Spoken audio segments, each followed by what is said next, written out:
ধন্যবাদ জনাইছো, এইবাৰ সুযোগ এটা দিয়ক। আজি কি অনুভৱ অকমান যদি কৰিলে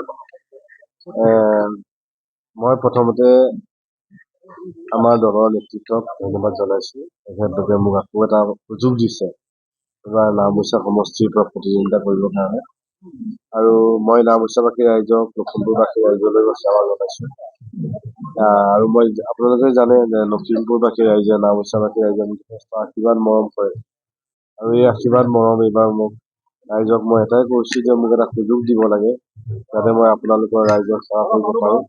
আৰু মই কথা দিছো যে নাওবৈচাখন জিলিকিব, নাওবৈচা অসমৰ প্ৰথম 3টা স্থানত স্থান পাব, আৰু নাওবৈচা ল'ৰা ছোৱালী এদিনা গোটেই পৃথিৱীত জিলিকি উঠিব। এইটো মই কৈছো। আমাৰ সমষ্টিটো বহুত পিছপৰা সমষ্টি। আমাক বহুত সমষ্টিটোৰ কিছু অঞ্চল, মিচিং অঞ্চল বিলাকত বানপানী গৰাখহনীয়া সমস্যা আছে।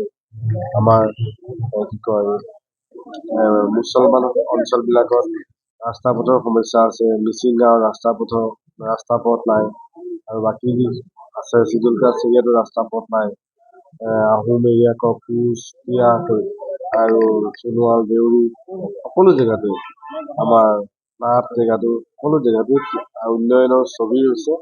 আৰু সেইকাৰণে মই আহ্বান জনাইছো যে মোক এবাৰ সুযোগ দিব লাগে, আৰু নাওবৈচাবাসী ৰাইজক নাওবৈচাখন জিলিকোৱাৰ দায়িত্বটো মই লৈছো। প্ৰতিদ্বন্দ্বী হিচাপেতো ৰাজনীতিটো প্ৰতিনিধি থাকিব, আৰু যিকেইজন এতিয়ালৈকে প্ৰাৰ্থিত্ব দিছে 4জনে দিছে বুলি কৈছে। 2জন মানুহটো মোৰ পৰিয়ালে, আৰু গোটেইকেইটা ভাইয়ে ল'ৰা মোৰ।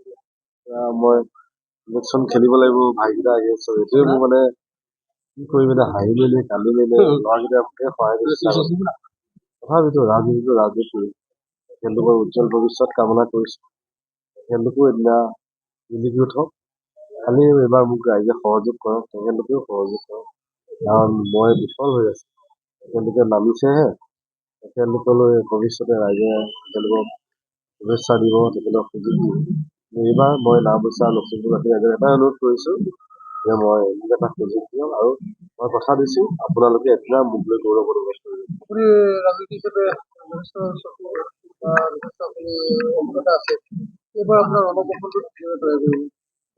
ৰণকৌশলটো মানে কৌশলতটো সকলোকে ৰাইজে ভাল পোৱাটোৱে কৌশল, আৰু ৰাইজে কিমান ভাল পাব পাৰে।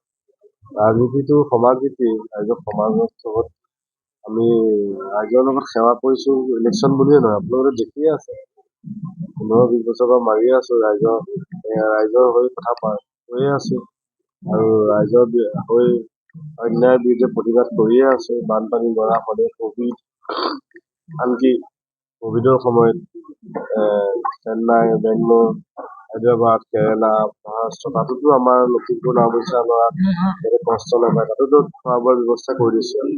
আৰু যিখিনি সময়ত কোনো মানুহে, অসমৰ মানুহে কৰ্ণাটকৰ পৰা ল'ৰা ছোৱালী আনিব পৰা নাই, সেইখিনি সময়তো বাছৰ যোগেদি কৰ্ণাটকৰ পৰা হায়দৰাবাদৰ পৰা ল'ৰা ছোৱালী আনি ঘৰত পহুচাই দিছে। কভিডৰ মহামাৰী সেইকাৰণে কাম কৰাৰ হাবিয়াস আছে, কাম কৰাৰ ইচ্ছা আছে, আৰু কাম কৰাৰ শক্তি আছে, আৰু কাম কৰাৰ শক্তিটো ৰাইজে আশীৰ্বাদ দিছে। তথাপিও ধৰক ক'ৰবাত অকণ কেনা লাগি আছিলে। এইবাৰ ভাবিছো কেনাবিলাক নাথাকিব, এইবাৰ মসৃণ আছে যেন অনুভৱ হৈছে। কেন্দ্ৰত যিহেতু চৰকাৰ আছে